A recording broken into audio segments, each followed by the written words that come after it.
students. We'll be starting with our Unit 3, Chapter 5. So, Unit 2 had two chapters, that is 3 and 4. Now, Unit 3 has Chapter 5 and 6. So, Chapter 5 will be starting. The name of the chapter is Input Output. So, input output basically in all the terms of input output, that is not only devices, the memory, the storage, the system, the processing related to all the input output processing is being cleared out in this topic. And this chapter comprises of topics name: principles of input output hardware, principles of input output software, input output software layers, disk, clocks, user interfaces like keyboard, mouse, monitor, thin clients, and power management. So basically, first we'll be going with principles of hardware. What are the hardware concerns related to input output? Then the concerns of input output related to your software, the layers of your software, and then the disk, that is the actual storage input output device, clocks, how clocks work according to the device communication, user interfaces like actual your input output devices like keyboard, mouse, monitor. What is thin client system? Again a new topic here, thin client, and then the power management. So these are all the topics which are covered under your chapter 5, that is input output. They haven't specified the chapter name as input output devices, they have just said input output. Now that basically means all the system input output depending on what processing the system is doing. So the very first we'll go with an introduction of what is input output. In addition to providing abstractions such as processes, address spaces, and files, an operating system also controls all the computer input-output devices. So it goes with the flow of your chapters. That is the very first chapter is processes. Then second one is address space, that is memory management. Third one is file management, that is files. And now the next one is your operating system also has input output, that is related to the devices, how they are processing. So it must issue commands to the devices, catch interrupts, and handle errors. So the backend work of catching the interrupt, that is catching the problem, handling the error, handling the bugs, all these things are done by the input output devices. It should also provide an interface between the device and the rest of the system that is simple and easy to use. For making the system more easy to use, we can go or we can opt for input output devices. Yes, obviously they give you an interface in such a way that once a person starts using it, it develops a curiosity to use that particular thing, or to you can say function that thing. Likewise, that people make it more catchy and more usable in their work. To the extent possible, the interface should be the same for all devices. Now yes, your system is device independent, your keyboard is for every system you have a same keyboard, you have a same mouse. The configuration of your devices differ, but the look and feel of the system devices is same for all over the system. So yes, it is device dependent, device independence is there. The IO code represents a significant fraction of total operating system. The IO code will represent the total fraction value of your operating system.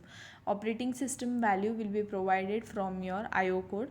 How the operating system manages IO is the subject of this chapter.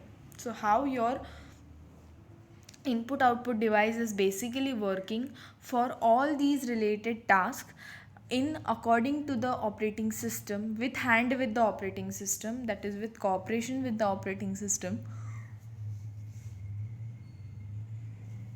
is the main focus of this chapter, that is input output.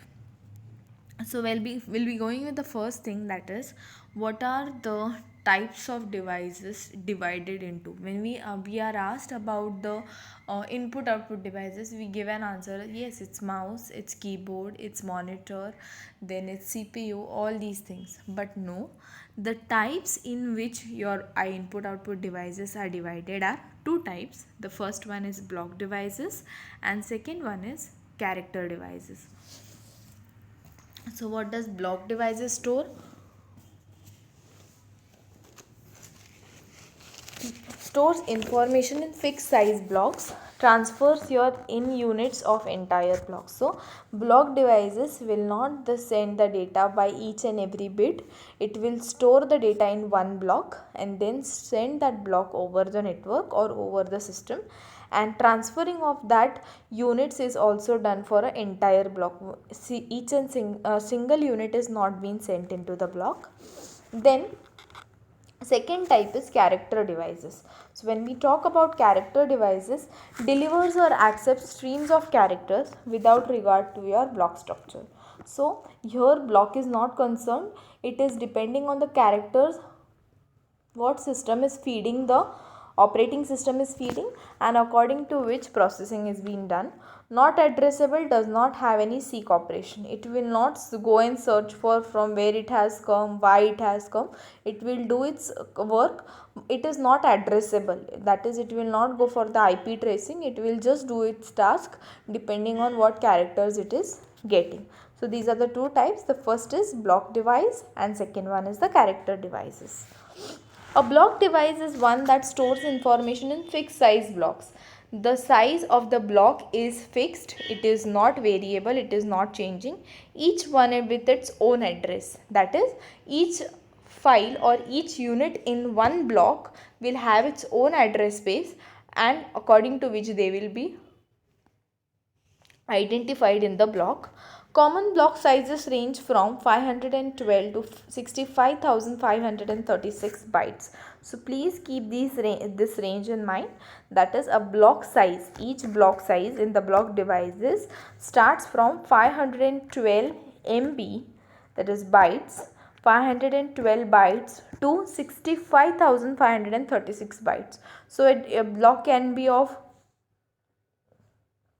520 bytes, it can be 700 bytes, it can be 7,000 bytes, it can be till 60,000 bytes, 65,000 bytes also.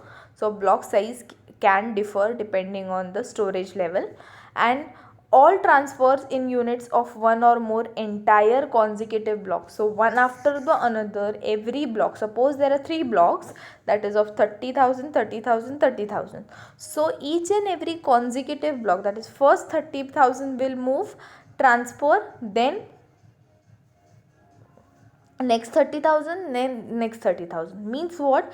Each and every unit in that block is getting transferred depending on the block which is getting transferred.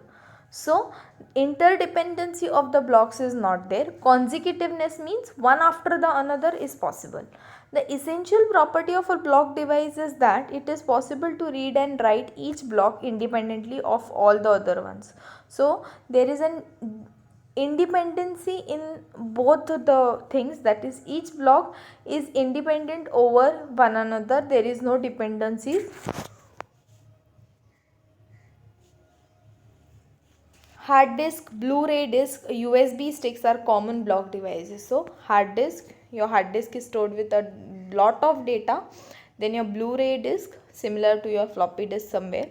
Then you have USB sticks, that is USB devices, pen drives, everything.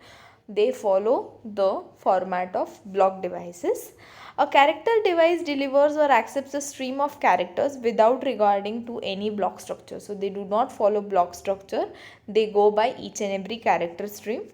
And each and every character means, suppose I have a word input output, it will verify each and every character, that is I, N, P, U, T. Then there is a hyphen between, so they will hyphen it. Then O, U, T, P, U, O, T. P, U, T, sorry. So each and every character stream will be recognized and then delivered it to the destination address. It's not addressable, means what?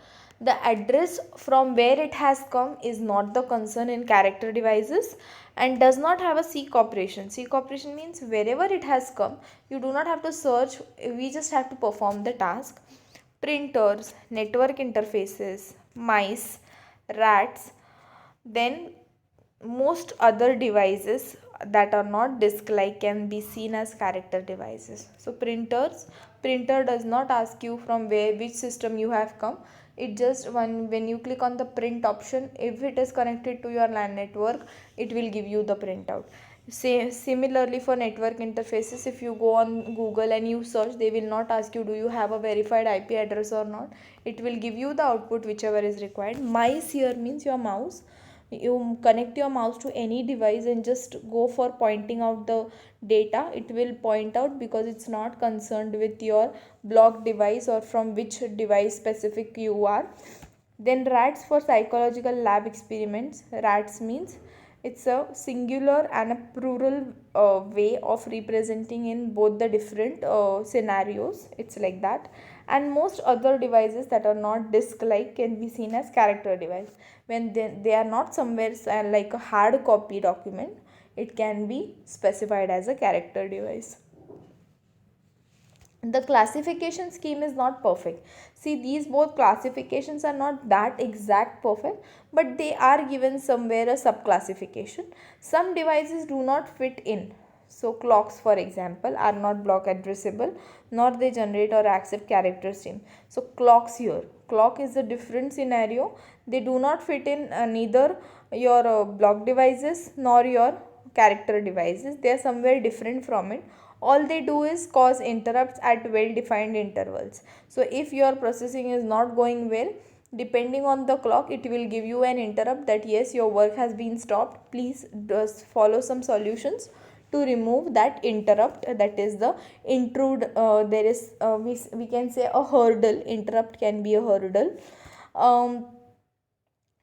Memory mapped screens do not fit the model well either. Memory mapping does not also follow these type of processes, that is not even block stream, not even character stream, nor do touch screens for that matter. Touch screens also do not perform these type of device storage. Still, the model of block and character device is generally enough that it can be used as a basis of making some of operating system software dealing with IO device independent. So yes, it's only concerned with your operating system as it's performing the task of your operating system of input output devices. The system the file system, for example, deals just with abstract block devices and leaves the device dependent part to a lower level software. So they have given an example of your file system which uses block devices, but after some level it leaves the device dependency when it goes to a lower level software. IO units, that is input output units, often consist of mechanical components. So it consists of mechanical components and electronic components as well. So IO devices work with electronic components as well as mechanical components. It is possible to separate the two portions. So two portions of your IO devices are used to are separated, and why they are separated? To provide more modular and general design, to give you a familiar and a modulistic design. Electronic component is called the device controller or adapter. So electronic component here of the IO device is called as the device controller or adapter basically. So when I say IO devices, these are the devices and this is the transmission rate which they are providing us, that is 10 bytes seconds, 100 bytes, 7 kb, 1 MB per second, 3.5 MB per second, digital camera recorder, then you have cam recorder, then you have 4 into Blu-ray disc, then you have USB, Firewire, Gigabyte Ethernet, SATA 3 disk drive, USB 3.0, SCSI Ultra Fibers single lane PSLE 3.0 bus, Thunderbolt 2 bus, Sonnet OC 768 network. So these are all the typical device network and bus data rates which are transmitted over a particular second of time. Next is memory mapping. Why do you require memory mapping? Can anybody tell me why do you require memory mapping? So memory mapping is required to map what is the actual content, what is the capacity, and according to that capacity how my system is working. So there is a separate IO and memory space, memory mapped IO and an hybrid IO. So we'll go for memory mapping. Each controller communicates with the CPU through having few registers with them. So each and every controller, as we have read here, electronic component is called the device controller. So every electronic component in your system is called a device controller, and that controller is working with some registers, that is some temporary storage on your memory, and the operating system may instruct the device to send data, accept data, switch itself on or off, or otherwise carry out some action by writing these registers. So over these temporary registers is what? A temporary space given into the memory for particular task and those things will be informed to the CPU. What the CPU will do? CPU will cooperate with the operating system, and operating system will instruct the device to either send the data, receive the data, or switch itself on or off. That is, yes, if it wants to switch to another user, if it wants to log off, whatever the task is, otherwise carry out some actions or continue the action by writing these registers. So please provide the task and complete the task which is given to you by the registers. It is done in memory mapping. So the operating system can now know the device state by reading the registers available with the device controllers. This state can be whether device is ready to accept a new command and so on. So memory mapping, what your operating system knows that yes, the reading process is done and now the register is available over the memory. Now what we have to do is we have to accept the command from the register and then start the performing. Besides the control register, now besides the register, many devices are data buffer that the operating system can read and write. So there can be n number of devices which my operating system requires to complete that task. It can be a pen drive, it can be a mouse, it can be a output screen, everything. So these are the things which are done in memory mapping. That is when I keep my memory and my IO ports separately. This is the scenario. When I do memory mapping, I am adding one address into my memory and then I am mapping that address and performing the task. When I have two address spaces, I'll keep another one in the waiting cause and first map the first address and then again replicate it with the another one. Then there is memory mapping between your memory mapping bus architecture. That is, I have CPU, I have memory, and I have input output devices. That is only for your single bus architecture. When I am talking about only CPU giving instructions to memory and memory saying that yes, input output device is required here, please do your functioning, and that is being done over a bus network, that is like your bus system. How does a bus consist? Bus consists one door, then they have n number of windows, they have n number of seats, and you have one way of entrance and one way to get down of the bus. So this is called as a bus architecture. Then when you have dual bus memory architecture, that is, there is interconnection between your CPU and memory over n number of programs at a time, then that can be called as a dual bus system. That is, can you see this linking? That is, CPU reads and writes of memory go over this high bandwidth bus.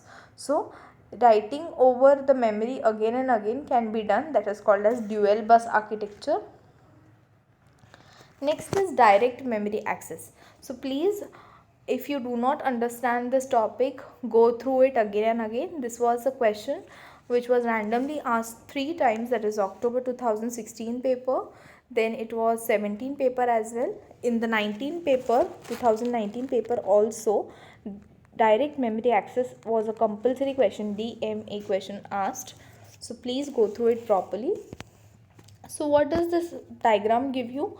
See, a lot of numbers attached, then you have controllers, then you have 1, you have 2, you have 3, then you have again 4, and finally the task completion. So this is all the operation of your direct memory access.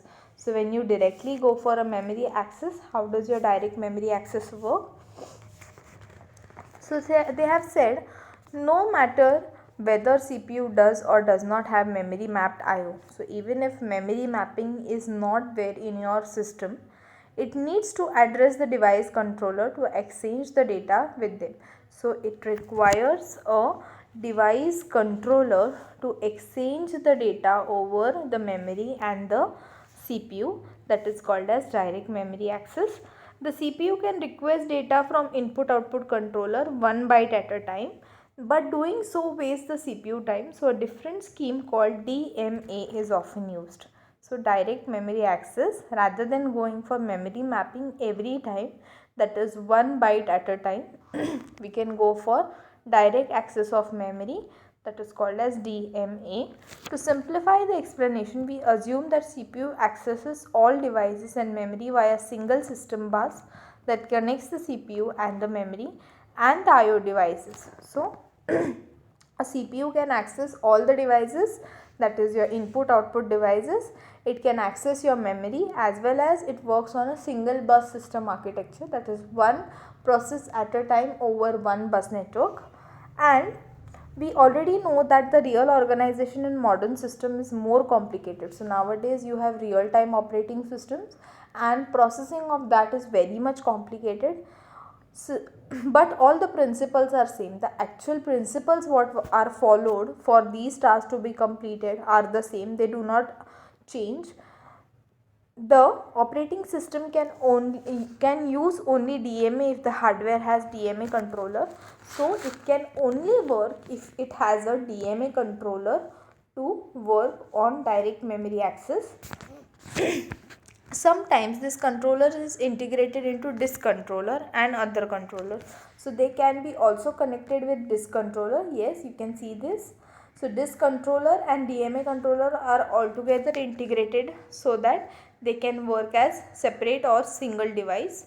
More commonly, a single DMA controller is available for regulating transfers to multiple devices, often concurrently. So for processing of your data, for transferring the data, we can go for DMA controller. Next is interrupts revisited. So when we talk about interrupts revisited, before that I would like to specify a diagrammatic format of your direct memory access. So we'll go one by one. See here, I have one register in my CPU. What will I do? I will inform it to my controller that CPU programs the DMA controller. CPU will tell the DMA controller that yes, I have this address which count is 1, 2, 3 or whatever. Control it so that it needs further processing. What my DMA will do? DMA controller will request to transfer to memory. So it will provide it a disk, that is a main storage, and when main storage has been provided, the data from which will be processed, that is buffered, and from the drive it will be transferred over to the main memory. Once the task is done, it will revert back to disk controller that yes, your processing which you had done in your main memory, it is being processed. Please acknowledge it to the DMA controller so that DMA controller when interrupt when done. So DMA controller will inform the CPU that yes, without any interrupt your task is being completed. So this is all over the processing done in the back end for doing the task or for completing the task. So with this direct memory access, you have many interrupts also. What are interrupts? Can anybody tell me what are interrupts? So interrupts means the errors or hurdles which come in your way when you are accessing. So when You, for interrupt also, you have devices to control those interrupts, and that is called as interrupt controller. So CPU will first, the device is finished. Once device is finished, it will ask for another device. There are n number of devices connected to your interrupt controller. With this, controller issues the interrupt, that is, whatever the problem is, interrupt will tell the CPU, yes, this is the problem which is occurring. It will tell the system, and once once the problem is being solved, CPU will again acknowledge the interrupt, yes, your problem is solved, please do your task further. So this is how an interrupt handles. Then the connection between the devices and the interrupt controller actually use interrupt lines on the bus rather than dedicated wires. So rather than going for processing or dedicated wires, the system goes with a proper acknowledgement processing for completion of the interrupt which has been come. Revisited means once interrupt is come, it could be resolved using certain actions which can be taken. With this, we'll stop here for this lecture. We'll continue in the next lecture. Thank you.